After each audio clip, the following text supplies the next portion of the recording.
Hey, this is Jim McDonald. Welcome to episode 203 of the PowerCast. This episode, we are back in LA. Actually, these episodes are going to bounce back and forth between LA and Sacramento, just so we get a good mix coming out. Anyway, we met with CT Fletcher at his Iron Addicts gym, which has got a very cool old school vibe, a lot of old vintage equipment, gym equipment in there. We talked about a number of things that have occurred since the last time we had him on the show, including the documentary on his life that was made. And we talked about some issues that hadn't really come up the first time either. So we had a great conversation, somewhat brief conversation. But if you enjoyed the other video that was shot before this about millennials, enjoy this one because we don't cover any of the same information. Anyway, like and share this video. We'll be back next week with something else. It's going to be a surprise, probably even to me, because I haven't decided what it's going to be yet. See you next week. Support for this episode of the PowerCast comes from 8-Man Apparel for people who lift heavy weights at 8manstrong.com. Compex Muscle Stim products at CompexUSA.com. Use the code PowerCast and get an additional 28% discount. HowMuchYouBench.net, home of Mark Bell's Slingshot. Bench heavy with no pain with Mark Bell's Slingshot. Rapid Reboot. Go to rapidreboot.com/PowerCast for 10% off your entire order. And Bodybuilding.com, the world's largest fitness website and supplement store. Bodybuilding.com has free plans for every level. Visit Bodybuilding.com today to become your best self.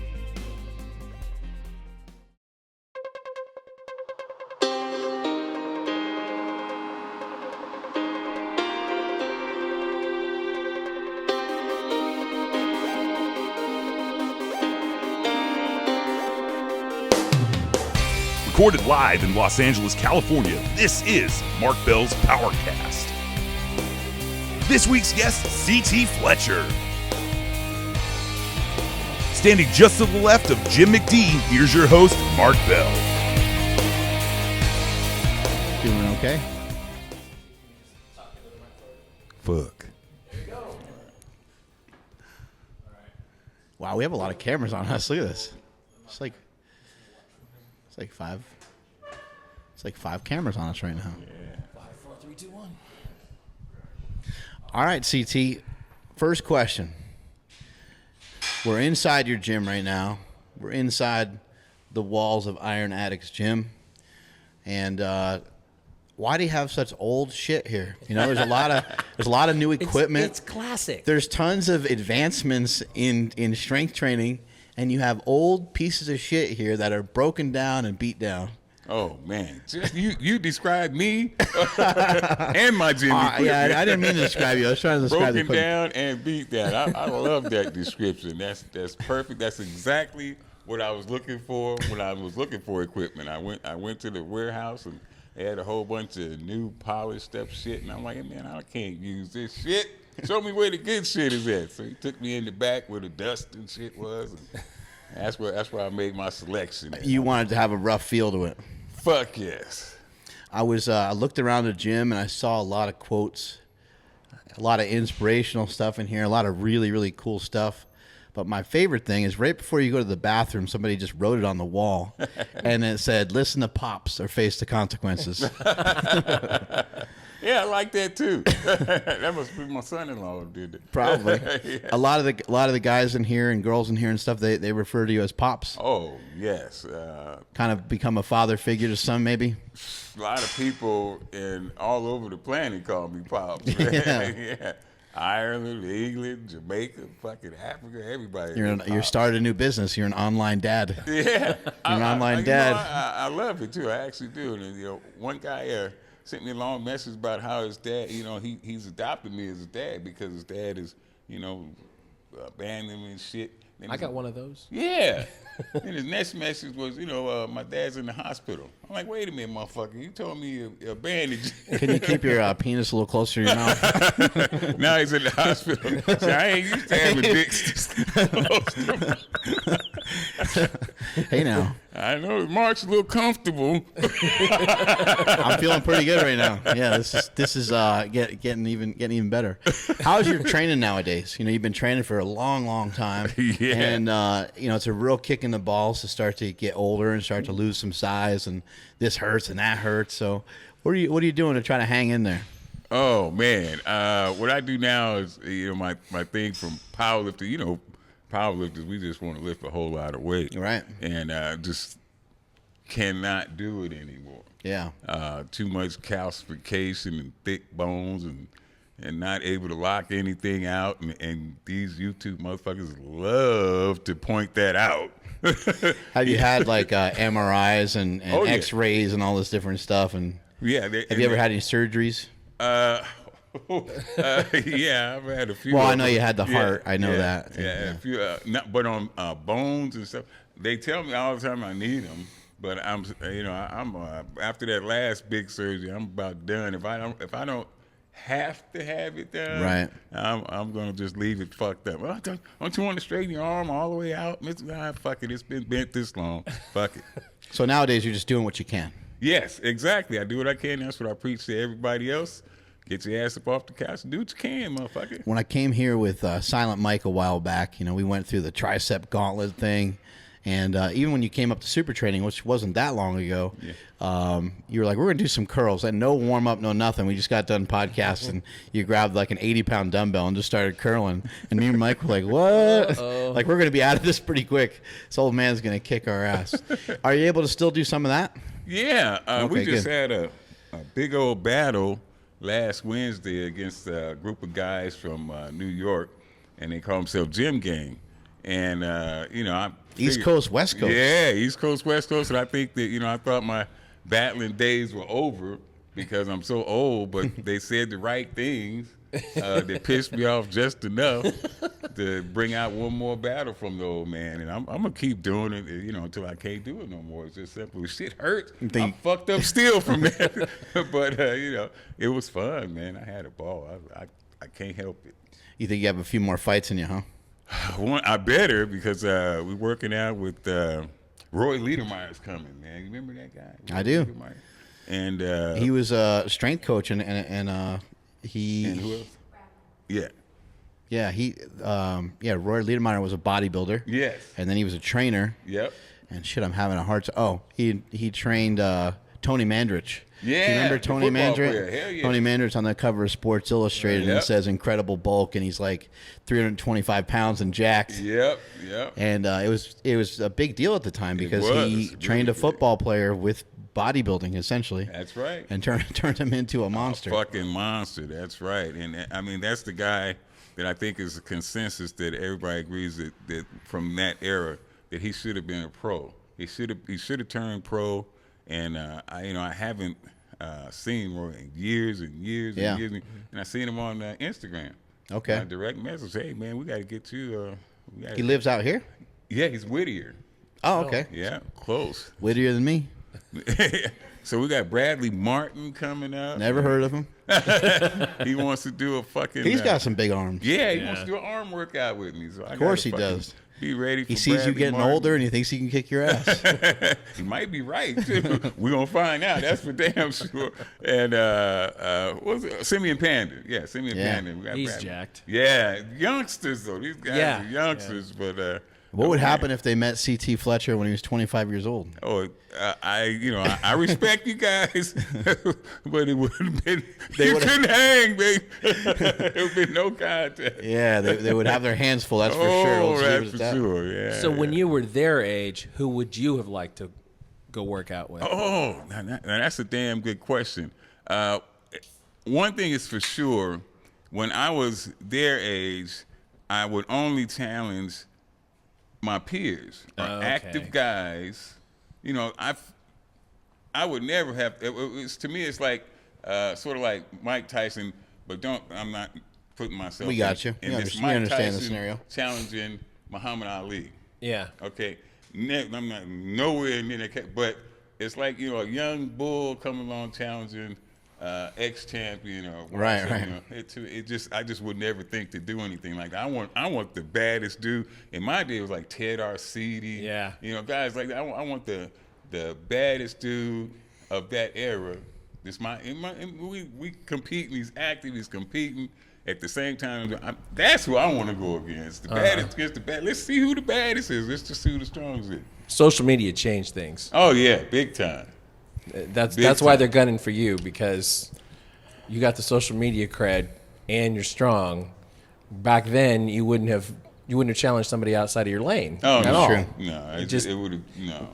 Like maybe even disrespectful, kind of. That's the way I would have looked at it. I think that I think they do it now. Not just because I'm an old motherfucker, because I still talk so much shit. Oh yeah, okay. And I still, I'm still active. I'm still pretty active. Yeah. So they feel it's okay. So You have a lot of fun when you're lifting. You're very loud and you're talking to yourself and talking shit at the same time. Yeah. Has that always been part of your training? Always. I got a good friend in Richard Schoenberg, we call him the Silverback, and we trained together for 25 years. And it's always been the same. I've always, talked to myself, talked to him, talked shit, and he's always been a real quiet guy. But That's perfect for you. Super strong. You'll hear about him as a Silverback. What's it like? We mentioned you being a father figure to a lot of the people out there. What's it like kind of having now? You kind of have that responsibility. Yeah, it is a big responsibility, because I feel like that I created this movement, the Iron Addict movement, and I'm the head of it. I'm always Mr. No Excuses, and it's still your motherfucking set. And it's something, I pride myself in. It's something that I have to live up to. So even when I'm hurting, who do I turn to? You know what I mean? Who do I? You didn't build yourself in any slack or cushion there. Yeah, I didn't get myself. You set the standard awful high. Exactly. And I can't, I feel like that everybody's looking to me, to be that Mr. No Excuses. So I'm gonna be fucking damn near dead before anybody know anything about it. I don't think a lot of people understand that that's what's happening right now.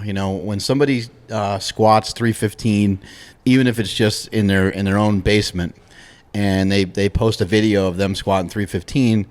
Well, the next progression next week is for them to post about 325. Yeah. And so now you're really on the spot and now you're in that same position. Yeah. Where it's like you're CT Fletcher, you can't get older. Not allowed to. I'm not allowed to get older. Not allowed to be smaller. Yeah. Look at Arnold. Yeah. People are like, he looks like shit. Yeah. It's like, I think he looks great. I think I'm glad he's he's fucking fantastic. fucking glad he's still alive. Fuck. He's had a hell of a life. Robinson. Have you seen Robbie Robinson? Oh my God, no, he doesn't. Robinson looks fucking fantastic. He still competes, I think, right? Yeah, and he probably wins too. He looks I think great. he's is he 60? He's older than that. Way older than that, man. Older than 70. He's past 70. Shit. Liedermeyer's 60. Yeah. And he looks 61, I think. Dexter Jackson still throws down with everybody, and he's not young. Getting up there, and he looks fucking. He's right in there with the top. Right in there with the top guy. We were talking earlier about Jack LaLanne. Oh yeah. Who stayed in great shape till he died. Yes, exactly. And that's I plan to be in decent shape to throw dirt on top of my ass. But he was definitely an inspiration. Yeah, he really was. He sort of I don't know if he really created it, but he certainly opened the way for the whole fitness thing that we're experiencing now. I think way back in the 50s. Yeah, I believe so. I think also too he was so far ahead of his time that people were not that accepting of it. Because he was talking about fitness and health. Yep. Which now we're circling back to again, especially with some of the CrossFit movement and things like that. He was so far ahead of his time. When Arnold came along at a really good time because there was Muscle Beach, Venice Beach, there was that kind of thing, and people were starting to pay attention to people being jacked. Right.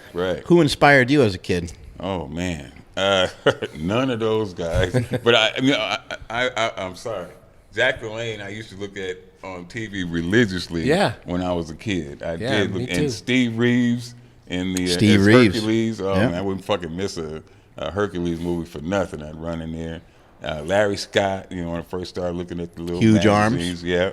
Larry Scott's arms was something that I wanted to emulate big time when I was a kid.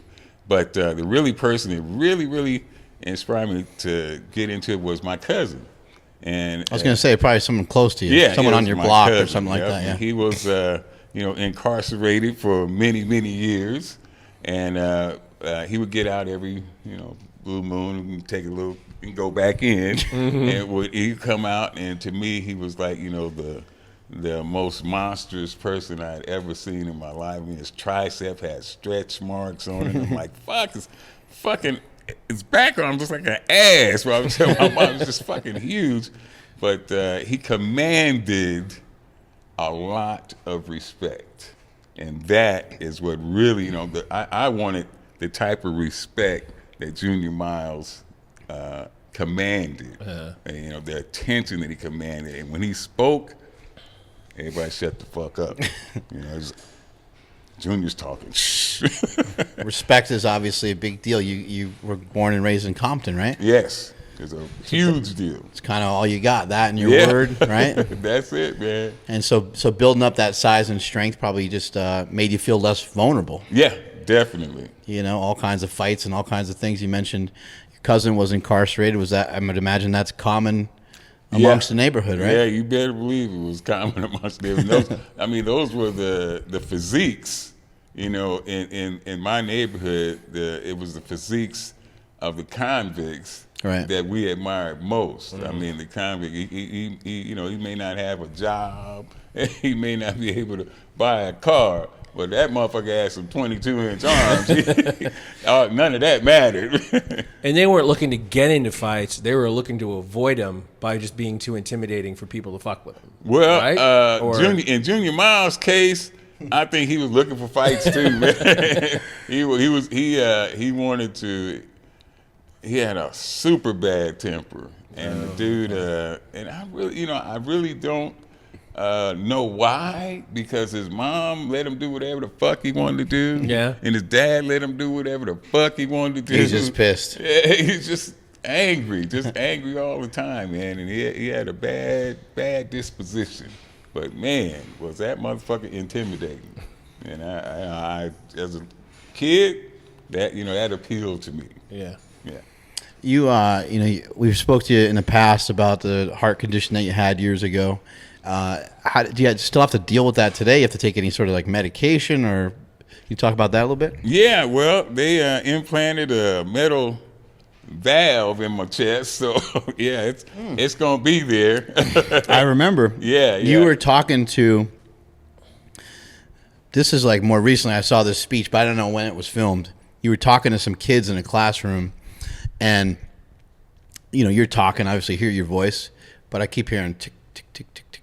I keep hearing this tick, and I'm like, and I remembered some of the stuff you told me. Like sometimes you can hear it when we're training and stuff. Yeah. And I was like, that's his fucking heart. Yeah, that's it. That's crazy. But the speech that you gave got me even more fired up because I could hear your fucking heartbeat and your voice at the same time. Yeah. Like, this is awesome. I feel like running through a brick wall. Oh man, that fucking the tick. As you meant, it's the metal valve instead of a heartbeat now. That opening and closing of the valve is the tick. Iron Man. Yeah, small piece of it anyway. But that used to drive me fucking crazy when I first got it because I know that if I don't hear that tick, I'm a dead motherfucker. Yeah. So it's like, you're hearing your heartbeat, man, all the time. I saw on Instagram the other day some guy with a pacemaker implanted, but it was like he was in really good shape. Yeah. Just ripped, but you. Yeah, like right skull outside. looking thing under his skin. Yeah, It's crazy. I've seen it. Yeah, it's crazy. What do you have going on nowadays? I know you've had a lot of sponsors and a lot of different things. What's going on now? Oh man, as you know, you're a perfect example of this. There is nothing on earth like being your own fucking boss and having your own. You got fucking Smelly Bell shit everywhere. It's even on your head. That's proof right there. It's fucking. It's nothing like it, man. I always wanted to be my own boss, but working for somebody else when I worked for the other companies. To me, at the time, and you worked for the Postal Service for 20 years. Yeah, I right? worked for 30 years. 30 years. And worked for somebody else. I worked for somebody else. I had my first job at 12 years old, and started paying Social Security at fucking 14, man. So I worked for somebody else my whole fucking life. So when you get a chance to work for yourself, there's nothing better than that, man. Nothing better. What are some things you've learned in business? Because you've, I think you've, you hear different numbers and whatever, but like you're one of the few, I think, that I've heard good numbers about in terms of sponsorship and endorsement and stuff. And then on top of that, it seems like you're one of the few that there's actually like a great opportunity to do that with because of how popular you've become and things like that. So what are some things you've learned? You're saying it's best to work for yourself. Sounds like there were some messages learned along the way that maybe you didn't know going into some of those things, right? One thing is for damn sure, and I think this is probably my number one advice, and I don't even really think I'm in a position to offer much advice on this kind of stuff, but my number one piece of advice, I think, for guys coming up is when somebody tells you that I'm looking out for your best interest. When you hear them fucking words right there, it's time to get your ass up out of there and leave. Listen, I'm looking out for your best interest is about the biggest pile of bullshit that I have ever heard. I don't need you to fucking look out for the best person to look out for my interest is me, motherfucker. I don't need you to look out for my best. So when you hear that, that's my business advice. When you hear a motherfucker tell you he's looking out for your best interest, fuck him. The biggest problem with it is it cannot be realistic. Yeah. That's the biggest problem with it. You know, if I say, CT, here's what we're doing with Slingshot. Here's the amount of money I'm going to give you. I got your back all the way. We're going to do this, do that. Well, first of all, there's going to be an end point to that. Yep. Relationship is going to end, and they always end bad. Yeah. Right? They always end poorly. And the other thing is, it's unrealistic for me to say I have your best interest. I have my best interest.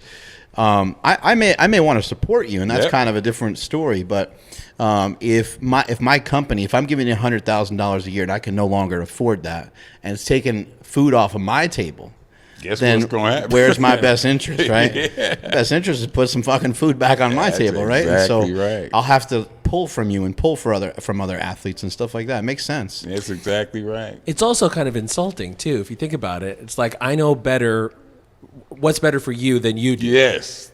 Like Exactly. I don't think so. I don't know. Most of the time. No. That's exactly, and you know, it's like they're talking to their kid. You know, I let me handle this. Yeah. You know, let me handle the money. You can't handle the money. You can go out there and wear my shit and push my product, but when it comes down to negotiations, you stay outside this negotiating room. We'll let the grown folks go in here and negotiate your future. Yeah. I'm like, you know what? Fuck that. I want to be in there with you motherfuckers. Right. You talking about me and my future. Right. I want to be in on that conversation. And also, too, why would the contract ever be so complicated that you can't understand it? Yeah, I'm too stupid to understand motherfucking Mark Bell. I'm too fucking stupid to understand what they talking about behind closed doors. But you would figure that they want to do business with you. Yeah. You know, they're pursuing you. Exactly. So they should give you whatever makes the most sense to you. Yep. Right? But I'm too fucking stupid. Say, hey, it says this here, it says this there. It should be more. What do you think, CT? I never. What do you think, CT? Right. What do you think we should do? Motherfucker, I don't think we should do that. I think you bring up a really good point. There's, people are so excited about sponsorship. They're so excited to get stuff, especially when you're financially sponsored. Once there's an exchange of money, this is why I hated being a personal trainer. It took me like 5 or 6 years to figure out why I fucking hated it so much. Whoa. And I'm like, people are giving me money, and then I work for them, and I think I work for myself, but I don't. No. I have to be here when they want me to be here, and I don't want to fucking be here on their time. I want to show up whenever the fuck I want. Yeah. And so I think that, a lot of people don't always recognize that. And for yourself, you had to travel the world. You had to travel. Yeah. I mean, you can look at it. You got the chance to travel the world. That's cool. But sometimes it's way too much, right? Yeah. Oh man, it was killing me. I mean, it would send me overseas, and I get off the plane. And like I said, I started this part of it in my 50s. I was already 50-some years old, and I get off the plane, go straight to the gym, and train with some guys because they had promised them that CT Fletcher was going to train with them. I've been on a plane for 14 hours, go straight to the gym, and start and do a workout. I don't want to do a fucking workout. I want to take a nap. Right. But instead, I got to do this. Yeah. Because these guys are paying me to do it. And you have to be nice to people. Yes. Oh, You got to be ready, right? Like, well, you know, that's the part that's no problem for me. I'm gonna Right. be nice to people. But it's not always easy when you're tired or irritable. It's in my nature to just fucking be nice to people. Yeah. I can't help it, man. I don't. I'll be in the middle of eating at a restaurant and I have the spoon halfway through my fucking mouth. Hey, CT, can I take it, please? Yes, you can. Just a minute. I'll fucking chew that shit up and get up and take the picture with it. And that's I feel like, you know, that part is no problem. I enjoy doing it. To me, I owe it to them. Yeah. So it's no problem. How often do you get like stopped by people out in the world, not in the gym, but like You know out what? in It's amazing.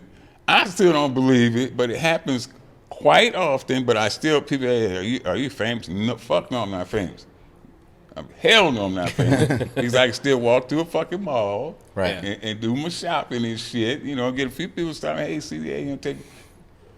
Arnold Schwarzenegger can't do that. No. That's famous. Yeah. I'm not famous. That's another level right there. Yeah, that's famous right there. No, I'm not famous. So you mentioned that this whole thing kind of started when you were about 50. Obviously, you were lifting weight years and years before that, powerlifting and doing those curl championships and things like that. What are things like? What are things like for you now? You know, like business wise. You know, you went through all those different sponsorships and stuff like that. And what are you doing now? I have my own. I own my own gym, the Valley of the Beast. I have a whole bunch of. Where's the Valley of the Beast? This is you in the fucking Valley of the Beast. I thought we were in Iron Addicts. Did I get it messed up? It is. It's, I got it backwards. It's AKA. Okay. AKA. So it's also known as. There you It's go. also known as the Valley of the Beast, and you talking to the fucking beast right now. And this is my valley. I got my own gel, man. I got my own supplement line, which I am co-owner of. Not working for somebody fucking else. I own this motherfucker. Right. And that makes a ginormous. Is that a word? It is now. Goddamn right, it's a word. Ginormous difference, man. Be owner of the shit. Instead of just peddling it for somebody else. And you have your daughter working for you. And, that's other my- family members working for you too? All of them. That's my right-hand man right there. She's got your back. All the time, 100%. If I couldn't tie my shoes without her. She pointed out how dumb I am. I called her the wrong name this morning. I called her Natalie. She's like, hey, Natalie. And you still living? No. I know. I tell you what, though, Natalia, that's my business manager and daughter and all that. But I told her I got The Rock. I just mentioned The Rock's name. Yeah. I said The Rock. And this sweet, innocent daughter, she said, oh, my gosh, she jumped up. She said, I will sock you in your jaw and take your phone. The Rock DMs you. I'm like, no, man, he just started following me on Instagram. But my sweet, innocent daughter, my bitch, was getting ready to fuck me up for The Rock's phone number. That's great. The Rock is he's stepping into the fitness world. You know, Yeah. $7 Production, his company that he started with his ex-wife, they I think own the rights to like the Olympia or something like that. Whatever the hell that means. I don't even know what that means. Shit. But yeah, we'll all cross paths with him. It'll happen. It'll be just a matter of time. Goddamn, I can't wait. You know, I got a Stone Cold and goddamn To hide your daughter in a closet somewhere. yeah, she has a- Bill Goldberg. I got all these Big E Lane, a bunch of top pro Yeah. wrestlers come through. Rock, if you see this, I'm waiting on your ass, man. Shit. You know, things starting such later in your career, was there like a pivot point? Was there a defining moment where all of a sudden you were kind of launched in the stratosphere of being popular? Definitely. It all started with the strongest man you never heard of. And Arash Babu, I think that's how you pronounce it. Arash Babu came in the gym that I was at the time, and he said, hey, I want to interview you for YouTube. And I'm like, what the fuck is YouTube? I didn't know what it was. He goes, well, this thing is social media, and people see it all the time. He says, my only question was, can I be myself? Because the last time I had any type of interview, Powerlifting USA interviewed me many years ago, and they were very strict on what I could say and couldn't say. And I think during one set I said fuck, and they was like, oh my God. I thought the lady was gonna pass out because I said fuck. And so I said, well, hey man, next time I get an interview, I'm gonna say whatever the fuck I want to say, or I ain't gonna do it. And I said, can I say? He said, yes, you most definitely can say whatever you want to. So I said, okay, it's on. And then after that, he released it. He had a pretty popular YouTube channel, Strength Project, and he put it out there, and some unknown reason, people like my ass. And the thing went viral, and that did it. So that was the defining moment. Something I want people to understand that are listening to this right now is that helped kind of springboard you into something, but you still need to have a lot of substance behind it. Yeah. You know, so that event occurred, and if you were fake or you didn't do any work behind it, you wouldn't be doing all the great things that you're doing today. I mean, it would have fizzled out in a second. It would just have a lot of views, and that'd be the end of it. People think that you. Oh, I'm so glad you pointed that out, Mark. People think that all they have to do is make a video with Mark Bell, and they're fucking gonna instantly famous. Right. Oh, I make a video with Mark Bell, then I'm on. I'm famous. People gonna know me, and people might know you. But just because they know you don't mean they're going to give a fuck about what you're saying, what you're doing, what you have to have. Mark Bell has to have some substance behind him, or people, they ain't going to give a fuck. All the different sayings and all the different quotes that you've had over the years, if you just said them and didn't do anything, it would be nothing. You got to have some foundation, as I like to tell young guys. You got to have something underneath, some foundation to build upon. Else, man, you just fly by night. People ain't gonna give a fuck. Right. And then people trying to imitate Mark Bell. I want to be Mark Bell. I want to be just like Mark Bell. I want to be. That's also a mistake. There's only one fucking Mark Bell. Damn right. Be your goddamn self. Right. Every once in a while, I get messages from people saying, "What can I do to work for Mark?" Or "How can I come?" You know, how can I come to super training? And like, you don't understand, my situation's dire. I need, you know, and what I say to them is, you need to find your thing. You can't come to super training and become Mark. You can't learn to become Mark. You got to learn to become yourself. Exactly. And if that person isn't someone that's successful on YouTube or Instagram or in business or whatever, then you need to find something else. Yep. Do something else. God damn. Do you embrace things that are happening today, modern technology, Instagram, Facebook, all these different things that have come along? You mentioned YouTube. Obviously, you have a YouTube channel, and it does really well. Have you learned to kind of embrace these things, or are you kind of like, fuck all this stuff, it's for kids? It is for kids. That's why I have my kids working for me, and my kids actually run all those things for me, you know, because I'm still modern technology has just passed me way the fuck by. The only thing that I really active on and actually do is Twitter. Yeah. That I do myself. You know, I contribute to everything, but my daughter here, Natalia, runs Instagram. My oldest son does Facebook. Yeah, my kids do most of it for me. You're not scrolling through the DMs for some chicks? Hey, if I found I won't talk about later. Ain't shit I can do with them anyway. I'd be like, hey, could you go get me a bottle of Just for Men? That'd be about it. Or some comfortable socks.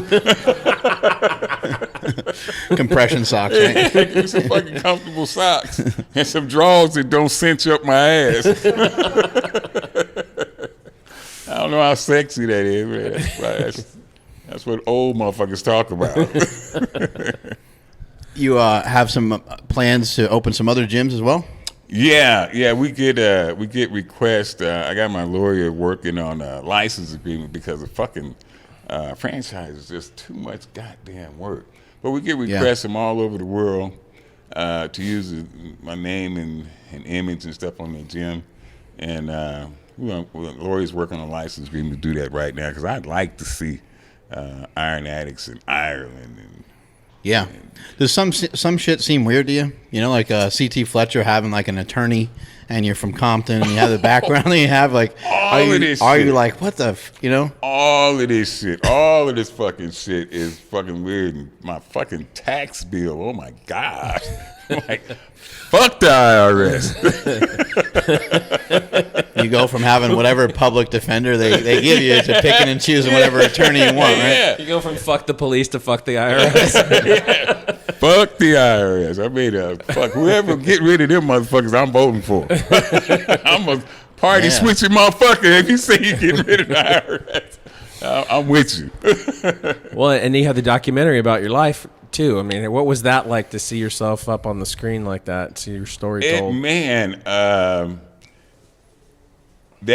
It took a whole new life on when it got on Netflix. You know, Yeah. it made it to Netflix, and I get so many letters every day from people all over the planet who relate to some part of that story. Right.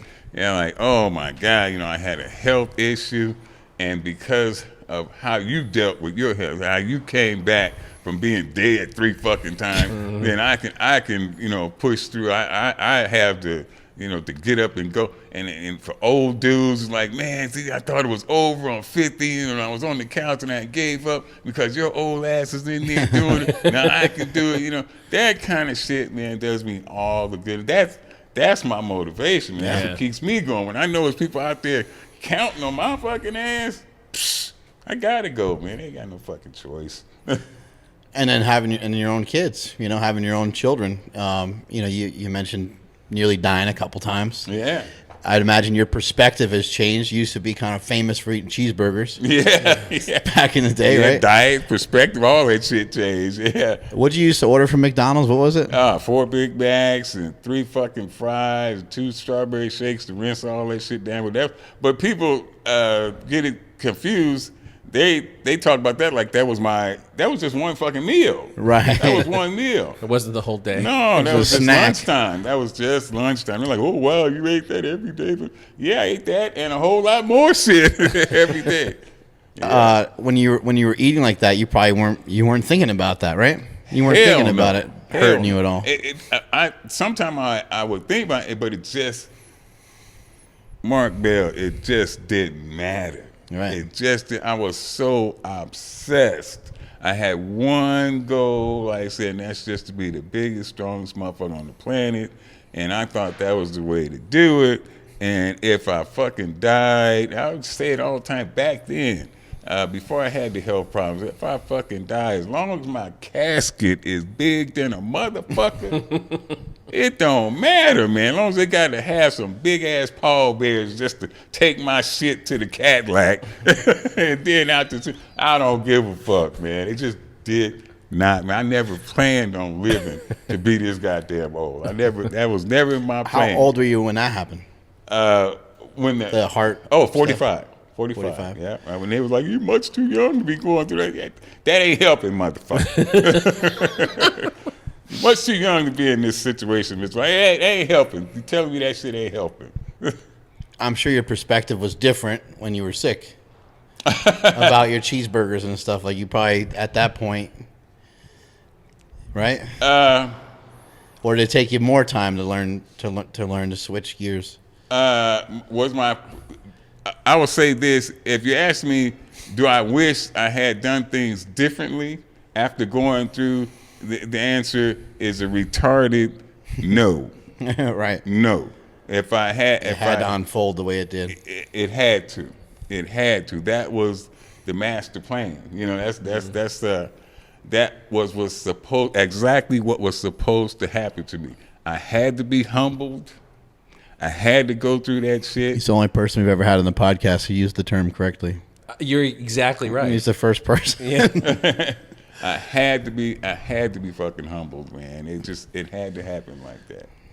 And you know, now I thank God for it. But boy, it was a hell of a rough. So I imagine your diet and everything's things are a lot better. I've been imagine. fucking up lately, but yeah, normally it's pretty good. A little bit of cake here and there. You get like your blood work checked and stuff like that? I do, but I have to do it. They have to check my Coumadin levels, which is the blood thinner that I have to take for the valve that I got. I have to get that checked once a month. But I hate going to the doctor. I fucking hate it. Yeah, I don't think anybody likes it. Man, I spent so much time in the hospital after the surgery that I don't even like the sight of a fucking hospital. I'd rather, and I know it's retarded. I know it's not the way you should think, but I'd rather just fall the fuck over, not knowing what the fuck I died from. I mean, when I'm dead, I didn't give a fuck anyway. Right. I was like, oh, damn, he dead. I want to surprise me. Let the fucking figure it out after I die. You know, oh, you see, we cut him off. He died from this. He died from that. I mean, then you could tell me. But now I don't want to know. It seems like if you've been through something, even if it's, some kind of surgery or physical rehab or whatever that takes months and you have to go see doctors and other practitioners and all that stuff, when you're on the other side of it, you don't ever want to do it again. And it really takes a lot to want to impact your activities of daily living outside of the gym. Right. Yeah. Like if you you can get surgery on that, but you're not gonna be able to walk on it for a month. Well, fuck that. Yeah. I mean, that's right. I'll hobble around for a while. Exactly. Because making that decision has so much impact on everything else. It's like you have to think about it every day. Right. Exactly. They tell me all the time, they say, I can't straighten this or that's it. And they're like, a simple surgery, we just go in there and shave the bone down and you'll be able to extend you. I'm like, fuck it. Yeah. I'll fucking T-Rex this motherfucker till I leave here. I don't give a fuck. This shit ain't bothering me. It's not painful. I just can't extend the motherfucker. Yeah. If I put, too much weight or do the wrong thing, then it'll fucking hurt a little bit. But other than that, it ain't fucking with me. I ain't fucking with it. You got to have a lot of grandkids? 15 of them. Woo. And Oh, one great-grandkid. Yeah, 50. And, C.T. Fletcher's my great-grandpa. yeah, 14 That sounds funny, of them. right? 14 of them were born after the surgery. Mm-hmm. So because of that surgery, and That's pretty crazy to think about. Yeah. That I wouldn't have seen if it wasn't for that surgery. If it wasn't for the good Lord, and wasn't for that very skillful doctor, I wouldn't have seen 14 of them. Is the family pretty close? Super close. I really liked in the documentary, you guys got together. I think it was your birthday, and you're blowing out candles and stuff like that. It was just cool to see, knowing you. I don't hang out with you every day or anything, but just knowing that you're a real person and kind of seeing you up on the screen and seeing how you're portrayed.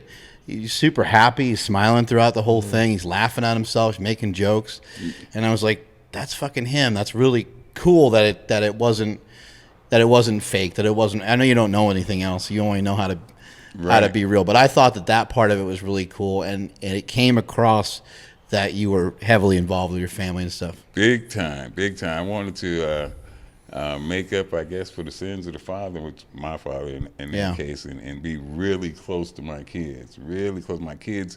I felt like my dad always put us last, and I never, and I'm not just saying that because of a feeling. He actually told me that he said for some reason. I don't know. I think he just had a mental problem. He said for some reason I can do for other people. I have no problem doing everything for other people, but for my own kids, I just can't do it. Yeah, you went to see him in the movie, and you just kind of sat there. Yeah. I did not want to do that scene at all. It was, it was great though. It was worth it. Yeah, they wanted to. He just kind of like, scene. What did he do? He just stared straight ahead, and he didn't really. I was waiting. He maybe on him. said one thing or something. Yeah, I was waiting on him to. I wanted to see his reaction more than anything, because they asked him, "Do you have any fond memories of CT growing up? Any fine?" And I'm like, I want to hear the fucking answer to this. Is this motherfucker gonna make up something, or is he gonna, tell the truth? Yeah. And he did not have one. And I'm like, okay. So we recollect the same thing, motherfucker. Because I don't got none either. Right. I just want to know if perhaps you might have something that maybe I forgot about. Maybe when I was in diapers or something, you held me or something like that. What the fuck are you going to say? Are you going to, so. You said it was kind of weird, too, because he wasn't that way with the other children, really, right? It wasn't the same, right? My dad's persona at church or with the members of his church, if you talk to them to this day, they will tell you my dad's the greatest man on earth.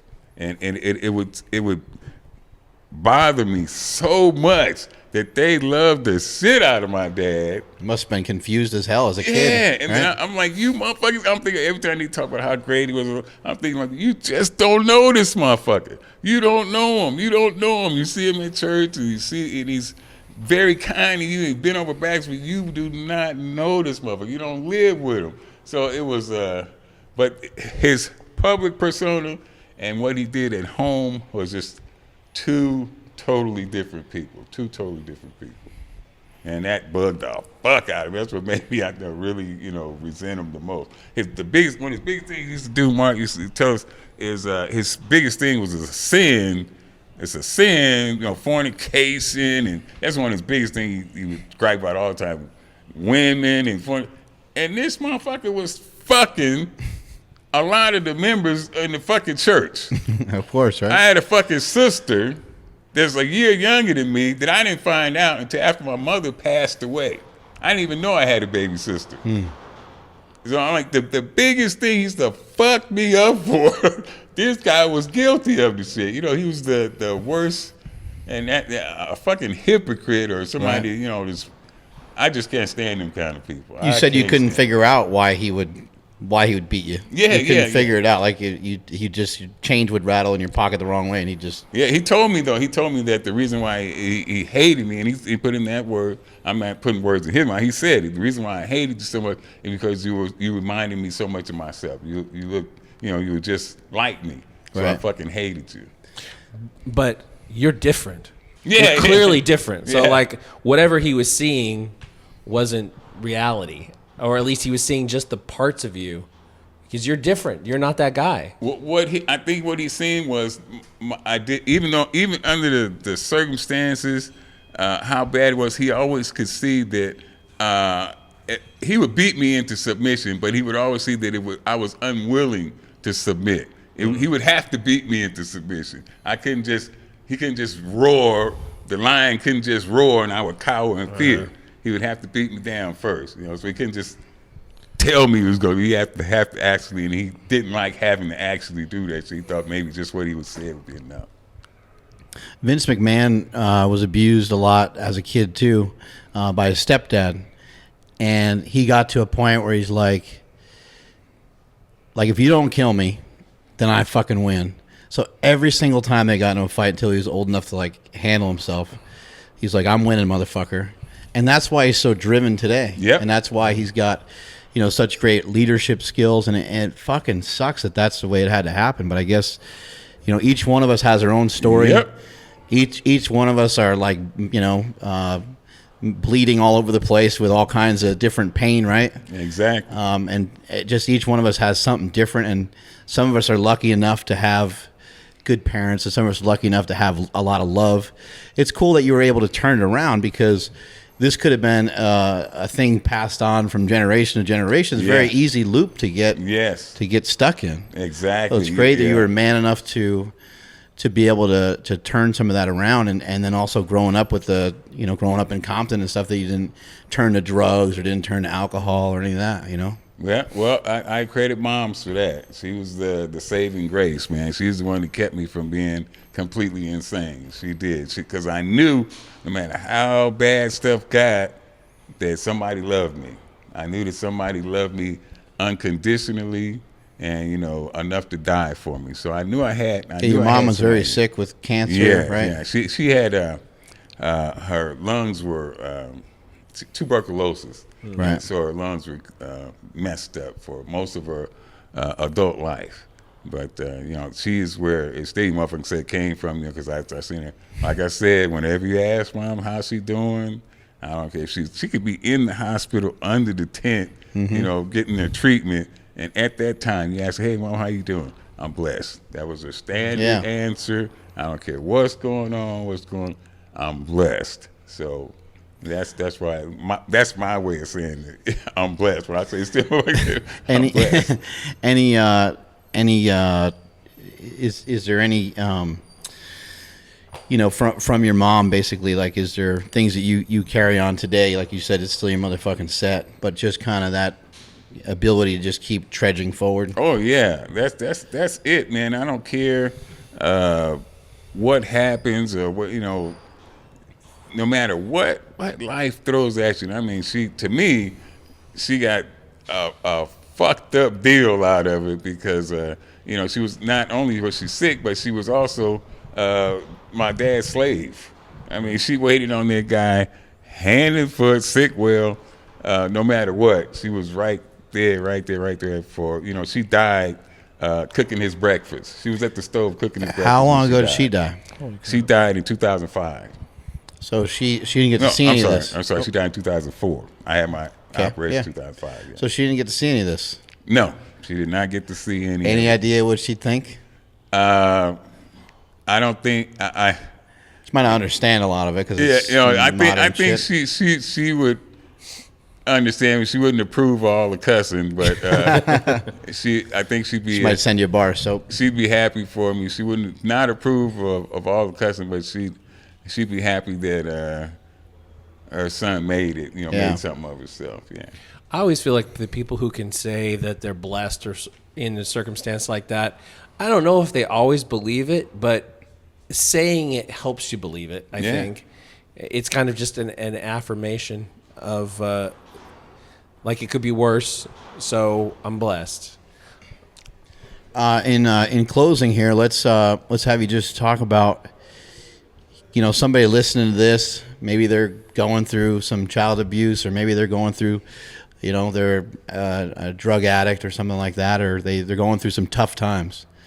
What's something, a message you can kind of give to them that you think may help pull them out of those times, since you dealt with that you're probably abused for a good 10 years or so, right? Yeah. Like a long fucking period of time. Yeah. So some people, they go through bad times and it's a year or two, sometimes 3, but you went through I guess not even a decade, probably just your whole childhood period. So, what is something that some of these people can hold on to come through the other side a better person? Wow. I think for the kids who are always, are first, they come first with me. An abused kid, I relate with that kid so much. I hate to hear my dad's keys jingling in the door, man. I would just fear would just go up and I want to just go hide. I feel like a fucking ostrich. I want to put my head in the ground and hopefully he wouldn't see me. But I relate to those kids so much. And I guess the message I want to let those kids know that I am you. I was you. I were you. I am you. And hold on. Somebody cares. I care. I want you to know I care. I wish I could personally come out there and help each and every one of them individually. I wish I could do that. I care. You can make it. It looks bad. I know it looks bad. It looks like nobody else is around. You can't turn anybody else. I care. Survive. It's still your motherfucking set. That's not for little kids, but if you're 18 up, it's still your mother. If you can survive, you survive, you hold on. And if you hold on, you survive, you can live long enough to show that person that you are not all those fucked up names they called you. You are not all those times of all that abuse they put them. You are not. You are so much more than that. Live long enough to prove them motherfuckers wrong. Show them what you can do. Oh, man. I'm sorry. I'm preaching again. Always love having you on the show. Multiply your hustle, multiply your muscle. May all your shits be tapered. I'm at Mark Smelly Bell on Instagram and Twitter. See you guys later. Shout out to all of our sponsors. 8Man Apparel at 8manstrong.com. Compex Muscle Stim Products at compexusa.com. Use the code PowerCast and get an additional 28% discount. HowMuchYouBench.net, home of Mark Bell's Slingshot. ThePowerMagazine.com, the only strength magazine available in both digital and print. Rapid Reboot. Go to rapidreboot.com/PowerCast for 10% off your entire order and bodybuilding.com, the place to go for all your fitness and supplement needs. We'll be back next week with another episode. Thanks again to CT Fletcher for having us in.